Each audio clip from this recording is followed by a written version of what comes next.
Hmm.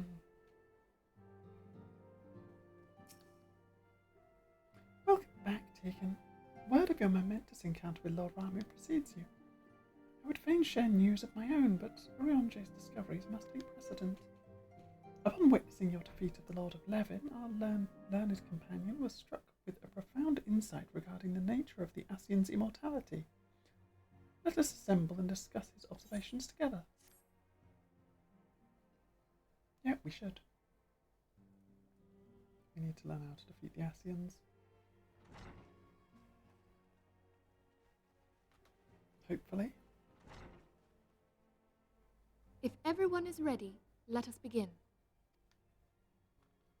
Urianger, the floor is yours.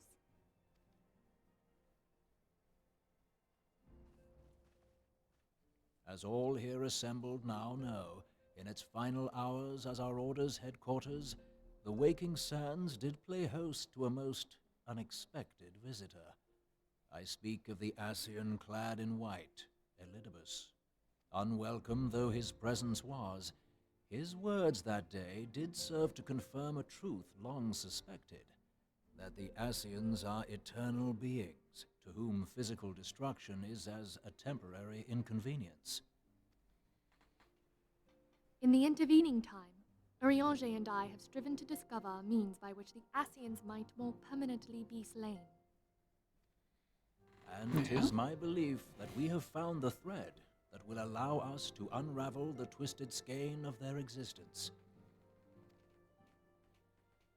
In the moments prior to Leviathan's most recent manifestation, the Sahagin elder who summoned him was observed to undergo some manner of ascension.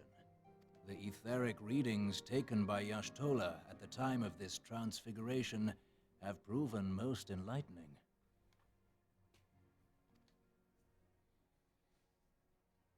The disruption to the flow of ether was sudden and dramatic. So tangible was the agitation, I scarce had need of my goggles.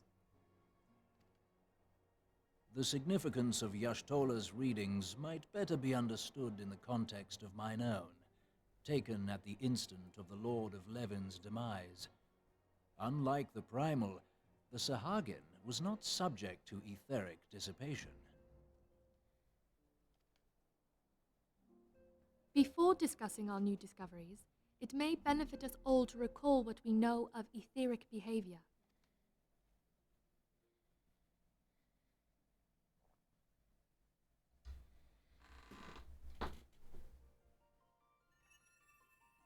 Let us begin at what some might call the end. When we who dwell in the material realm die, our spirits dissolve into the flow of ether and are returned to the ethereal realm.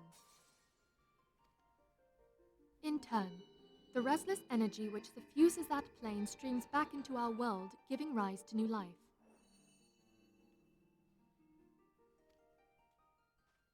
"'Tis as the heavens did decree, the way of all mortal souls." So, kind of reincarnation.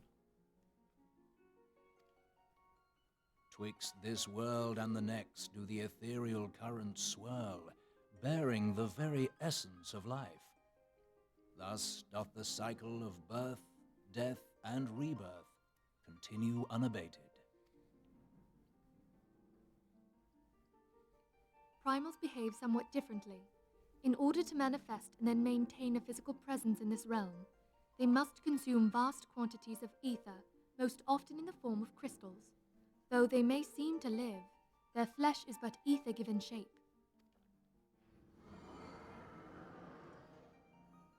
Thus, a defeated primal leaves behind no broken corpse.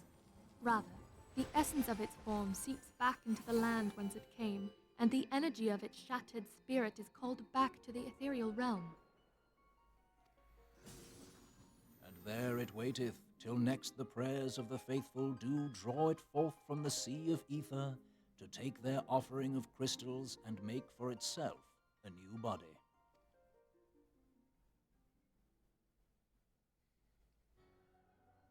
Which brings us on to the third group, the so-called immortals. They exist in a manner all their own. Quite. Even as the Sahagin elder fell to the Admiral's musket shot, I witnessed the release of an ethereal cloud, which immediately took possession of a nearby minion. A soul that dissipateth not upon the death of the flesh. The secret of life everlasting, and in the claws of a Sahuagin no less. But I wonder, what would happen to one of these obstinate spirits, should there be no suitable host for it to claim? If mortal death entails a return to the ethereal realm, it seems doubtful that the soul of an immortal would venture there. Nay, it merely withdraweth the distance, unto the shore of the ethereal sea, perchance, but no further. Yes, it exists in neither this realm nor the next, abiding instead in the space that lies between them. The Ascians took control of Thancred by means of a crystal of darkness, an artifact which, if our theories are correct, serves as a gateway to the place I have just described. See, this is all great lore building that was never in this original section of the game. I was hoping people had forgotten about that. Don't worry, Taliesin, we could never forget that you were being evil. I am sorry, my friend. For a mercy, the weary road of our research hath brought us unto an answer. The Sahuagin ascended to an immortal state, but he did not possess a crystal of darkness through which to flee this realm. Thus was he consumed by Leviathan. If we could entrap the spirits of defeated Ascians in like manner, and thereby deny them resurrection,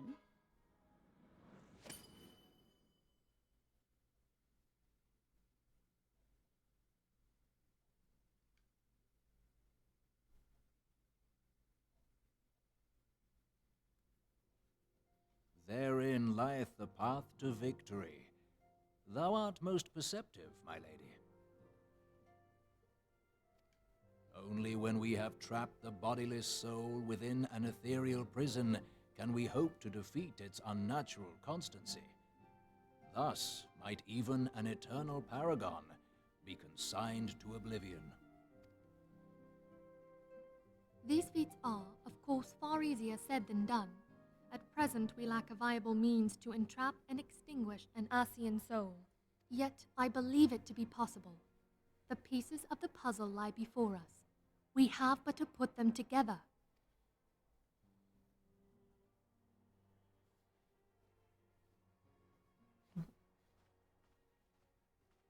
I will depart at once to convene with the sages of Sharlayan. Together shall we divine the steps by which our goals may be achieved. I have the utmost faith in you, Archon.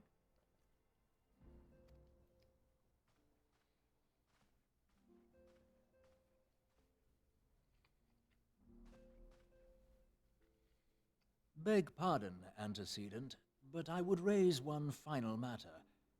Even now, a Sharlayan survey party seeketh to ascertain the fate of the students of Baldessian. Their findings shall soon be known to us. Though you harbor feelings of dread, I bid you surrender not to sorrow, but abide instead in hopeful prayer. I shall, Archon. Thank you.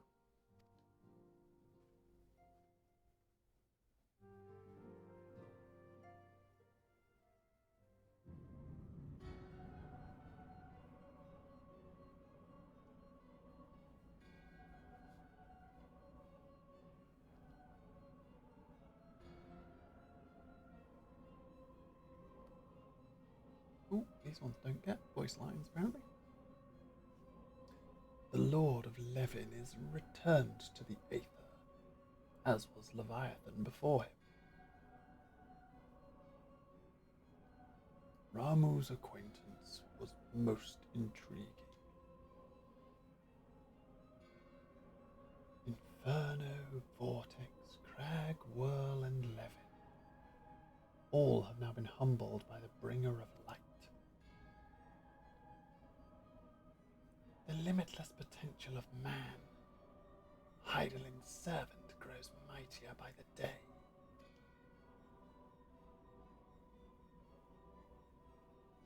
She possesses at great, yet she prospers at great cost to her mistress, whose strength is all too finite. 7 times have the masses survived the rejoining, but their souls are grown weak and wanton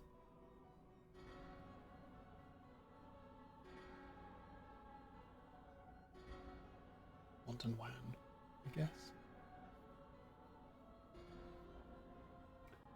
Yet even as it enervates, the ardour empowers our master. All that remains is to nurture the strength of the gifted, to forge the final key.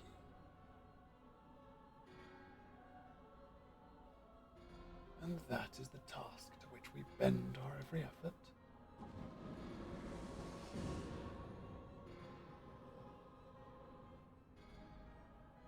Divine seeds were ever wont to quicken in Eorzea's fertile soil. We need only lead men to the field, and by their eager hands shall a new deity arise. That which was shattered shall be made anew, and the one true God shall come again.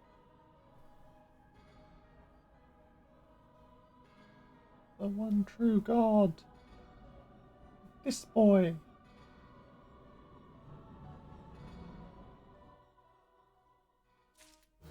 I don't want to spoil who it is. For those of you who do know who it is, also try not to spoil who it is. Guardian of Eorzea. The silliest character, or one of the silliest characters. There's quite a lot of silly characters in this game. Now the matter of Ramu has, for the present, been put to rest. There is something I would show you, Tegan. It's a letter of thanks, signed by the leaders of the Eorzean Alliance, acknowledging the Scion's tireless service to the realm. It mentions, in particular, names of all the defeated primals. Ifrit, Titan, Garuda, Good King Mughal the 12th, Leviathan, and now Ramu. Needless to say, there is only one amongst our number to have faced them all. And though these words of gratitude were addressed to our order as a whole, I feel that they were meant for you above all others.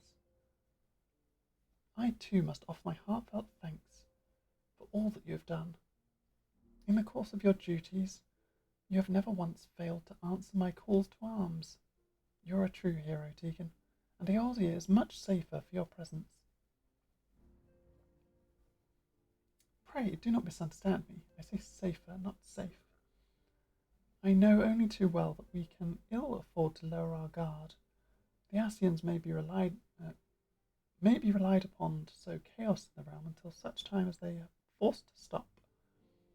Why, even without their encouragement, you may be assured that man would foment strife on its own, and that is to say nothing of the beast tribes. Unless we learn to live in harmony, the primals too will return to plague us again and again and again.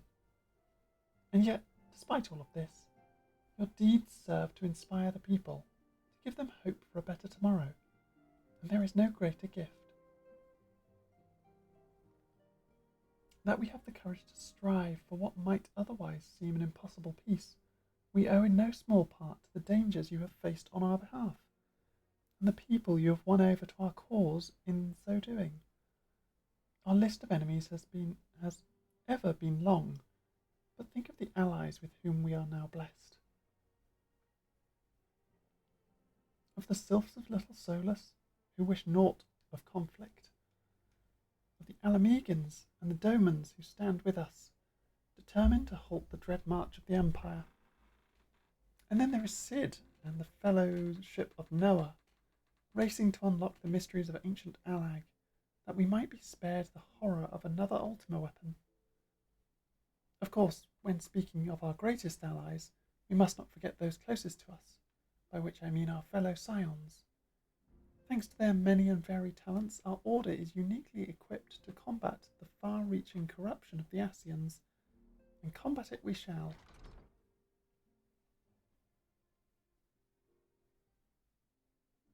I hate when it does this. I don't know what voice to give a question-marked text box because it doesn't tell me who it is until afterwards. Your enthusiasm is truly heartwarming, attestant. Given our embarrassing wealth of allies, I trust it will not inconvenience you unduly if I absent myself for a time. It's Alpha.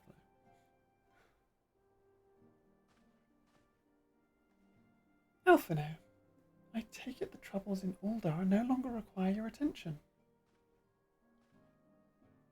There are yet some rumblings of discontent, but the air of simmering violence is largely dissipated. 'Tis to report such that I stand before you now. That, and to speak with you concerning the new organisation we discussed. I have a message for you from Ellie. You recall the refugee girl? The one whose parents were missing. They were found unharmed. She wished me to pass on her thanks to you. Why, Alphino? Am I to understand that you made the effort to remember the poor girl's name? I look forward to reading all about her in your report. I do hope you left nothing out.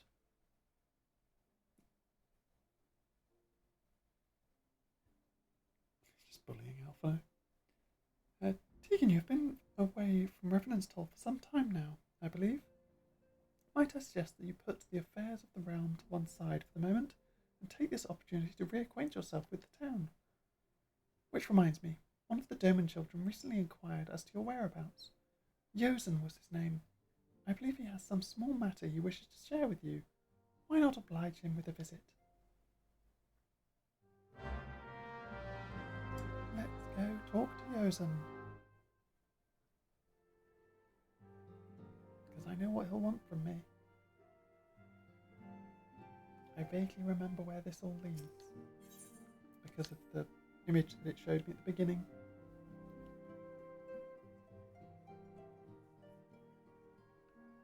As it showed me a picture and I'm much more likely to remember the thing.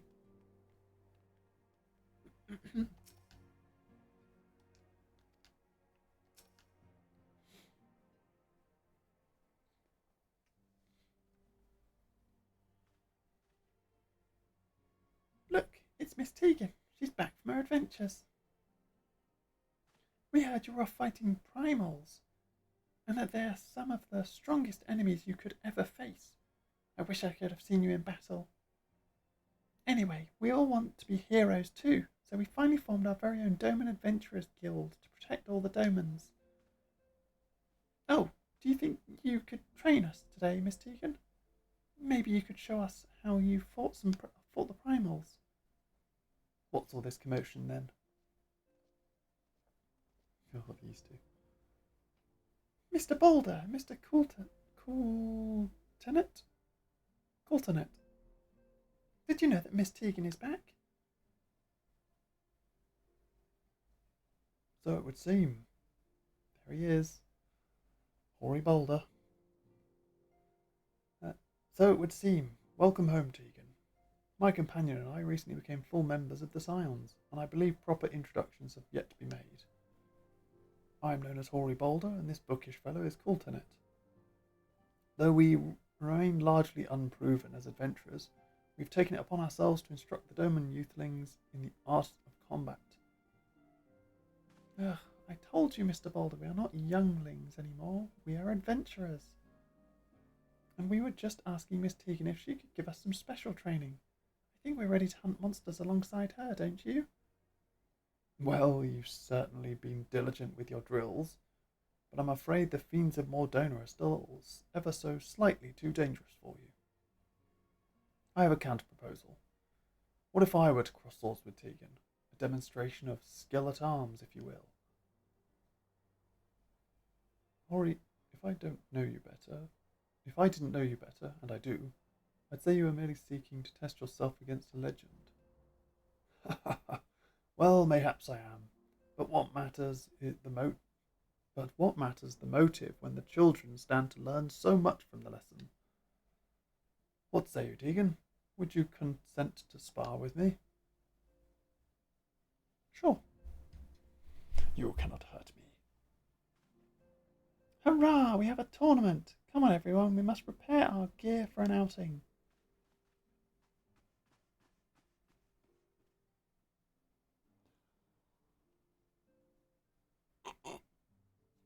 Do try not to disappoint them, Have faith, Kiltonet. I shall summon every last ounce of my strength to make this a worthy contest. The fields to the east of town should prove suitable for our purpose. I very much look forward to our bout. I look up at him and he's like twice my height. And I'm just like, okay. If you think you're strong enough.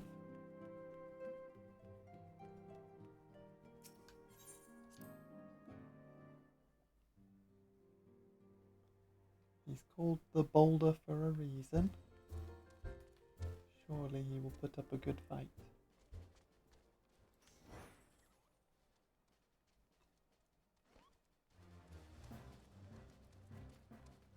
Whee!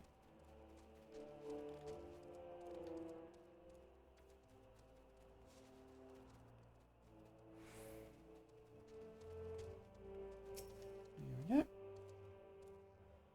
It's good of you to agree to this, Tegan. I trust you're ready to begin. Yep. Sink me down to level 50 so that we can have this fight.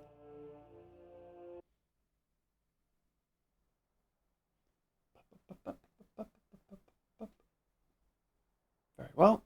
Let us not keep the younglings waiting any longer. Ori, are you certain you wish to fight her alone? That is Tegan you face. What better way to test my mettle? Pray allow me to attempt the first round unaided.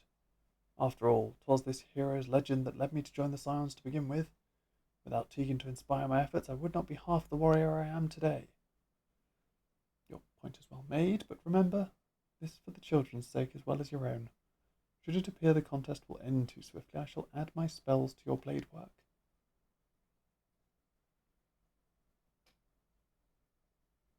Hello? You haven't begun yet, have you? Oh, it's Thancred and Yida. Yida? What? Who are all these people? When I heard about your sparring match, I told everyone I could find. Thought you could use a crowd to cheer you on. Yes, and there are still more to come. When I mentioned Tegan's name, the reaction was quite enthusiastic. Why, my own popularity seems to be seems but a sickly shade in comparison. You'd best claim victory, bringer of light. Your burgeoning reputation is at stake. Well, our teacher won't be beaten so easily. He's a master swordsman. You can win, Master Boulder.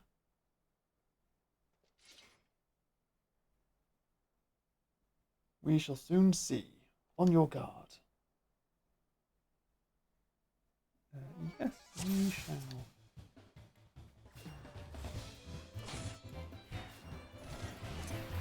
Cheese. Let me just have a snack. Hold on a second.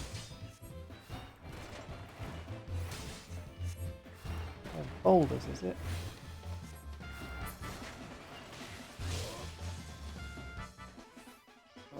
Such power, the tails barely do you justice. Mr. Boulder won't lose, will he? It's not over yet. It can't be. Aye, the children have the right of it. It's time I joined the fray. On your feet.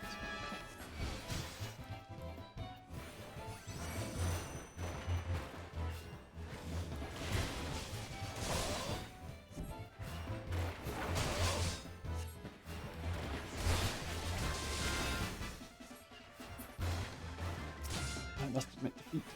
It was an honour and a...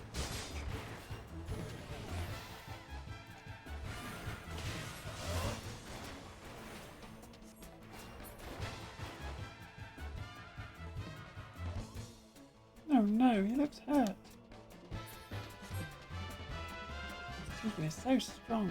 You can't give up, Mr. Boulder. Can't disappoint the younglings. Rah. Never have I faced such strength, but the lesson must continue. It is your example I follow. Surrender not to the like an impeccable foe.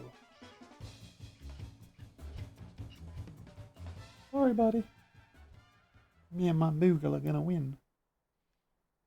You've bested me. I yield. Okay. That was incredible! She beat them both at the same time. We knew you couldn't lose, Tegan. None can defeat the Guardian of Eorzea. Now I see why they send you to deal with primals. I've much work to do if I'm ever to attempt the same.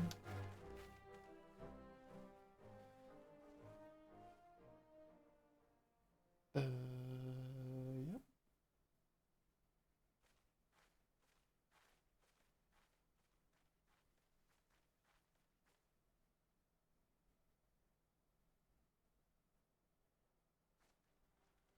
Impressive as always, Tegan.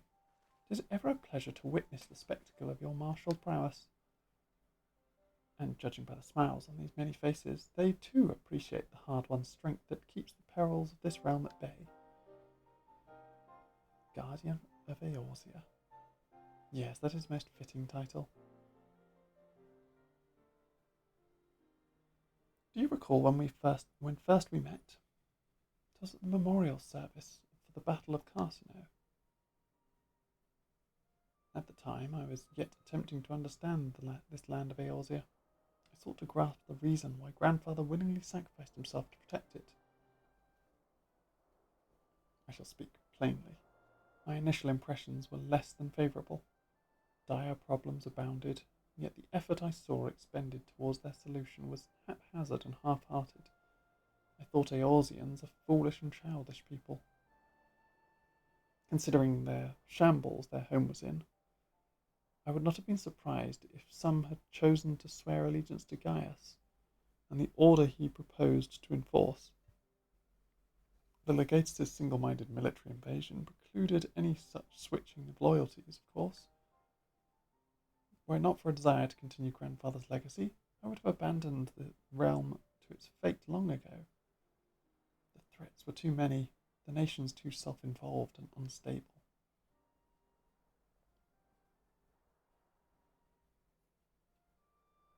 It was you who convinced me the salvation of Eorzea was possible. It was you who taught me, through countless acts of bravery, that what my grandsire sought to preserve was not the land, not its history, not any single nation, but its people. It was the people. These wonderful, often infuriating, stubborn people that suffer blow after terrible blow only to drag themselves back to their feet to face another day. Though he never put such feelings into words, I believe Grandfather's admiration for this inextinguishable courage grew into a fervent wish, a wish to aid Eorzea and its inhabitants in charting a course for the future. A wish that has now become my own. I too will endeavour to take up the mantle of Guardian Eorzea and champion these people who toil towards a better world. Of course, however, our cause, however, is not a simple one. The troubles that plague us are of a scale that cannot be solved by the sounds of the seventh dawn alone. No, what is needed to tackle the root of the primal threat and effectively counter the schemes of the Ascians is a new, expanded organisation that operates beyond the limitations of nations and borders. If you would aid me in building such an organisation, then pray let us continue this discussion back within the walls of the Rising Stones. Yep. Okay.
We're getting there. Making progress.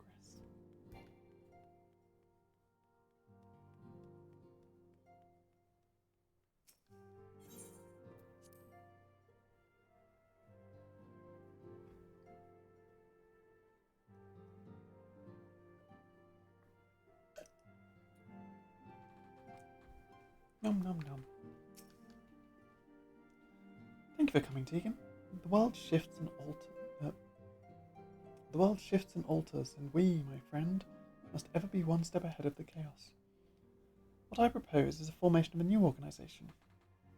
A group that shall pave the way for a truly united Eorzea.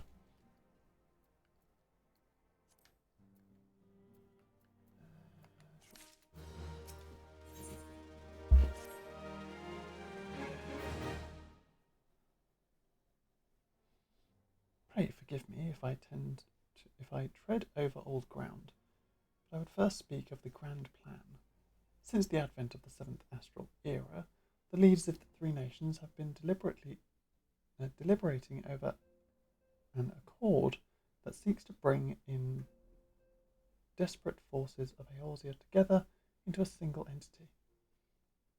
A realm-wide grand company, if you will.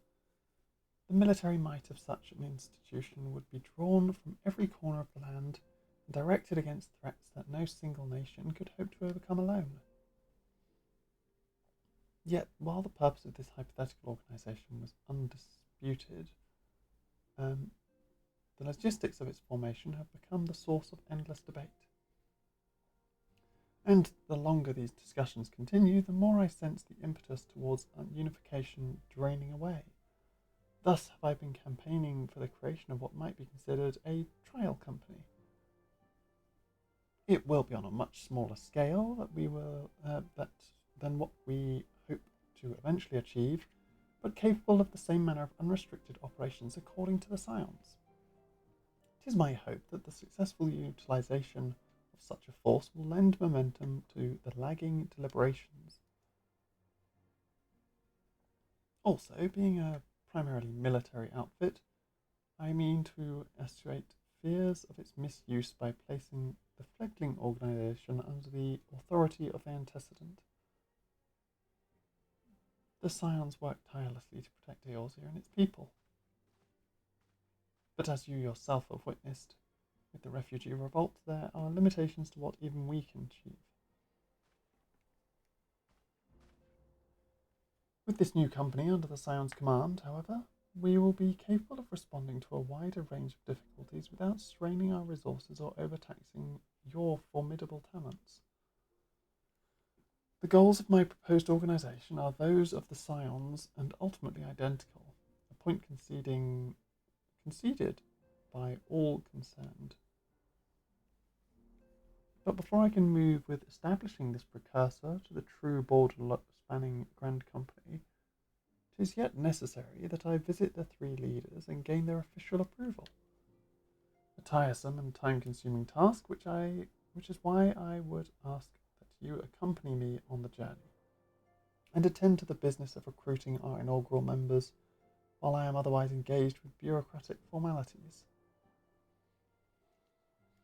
Thank you.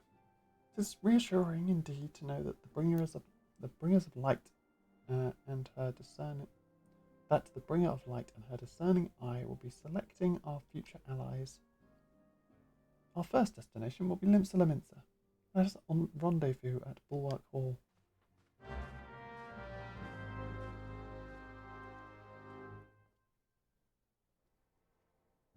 Okay, I'm going to take a incredibly